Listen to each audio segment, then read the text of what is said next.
Hello बच्चों, let's start the question. The nucleus A with a finite d Broglie wavelength lambda A undergoes spontaneous fission into the two nuclei B and C of equal mass. एक nucleus A है जिसकी wavelength lambda A दे रखी है. Spontaneous fusion होता है, दो nuclei B and C में टूट जाता है जिनका मास इक्वल है.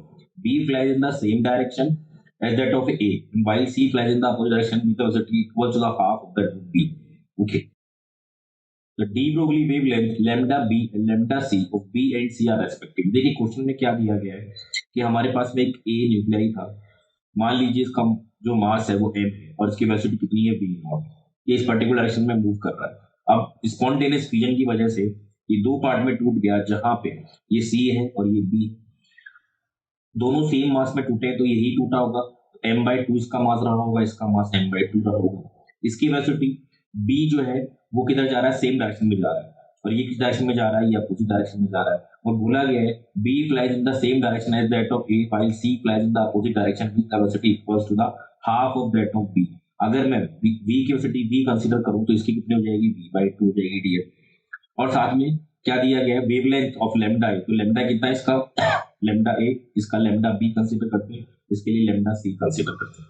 तो ये सारा डाटा हमें दिया गया क्वेश्चन में. अब अगर हम बात करें तो बिफोर फ्यूजन और आफ्टर फ्यूजन मोमेंटम कंजर्व रहेगा क्योंकि नेट फोर्स 0 है. तो अगर मैं पहले बात करूं तो m before mass into velocity m into v naught according to principle of conservation of momentum. Principle of conservation of momentum अगर मैं अप्लाई करूं तो यहाँ पे M V naught is equals to m/2 into V minus, क्योंकि direction इस तरफ है, यहाँ कितना होगा dear, m/2 into v/2.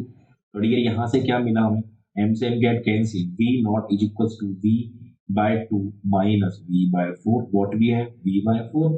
So v is nothing but 4v naught. ये एक रिलेशन हमें मिल गया. Okay, this is equation number 1. अब पूछा गया है कि de Broglie wavelength lambda B and lambda C. तो देखिए लैम्डा ए के लिए अगर हम बात करें तो क्या फॉर्मूला होता है, we know that lambda is equals to h by p de Broglie wavelength के अकॉर्डिंग. तो p कितना होगा, M V naught. Okay, lambda B की अगर हम बात करें तो कितना होगा dear, h upon mass of b कितना है, m/2. और वेलोसिटी कितनी है, अगर हम बात करें तो 4v not into 4v not. तो यहां से ये 2 टाइम्स कैंसिल हुआ तो कितना बना बेटा, h upon 2mv naught which is nothing but equals to lambda a by 2. Okay, similarly lambda c h upon m/2 into again the velocity of v, so 4v naught upon 2. So 2 cancel to 4. So what we have, h upon again mv naught. So this is equals to lambda a.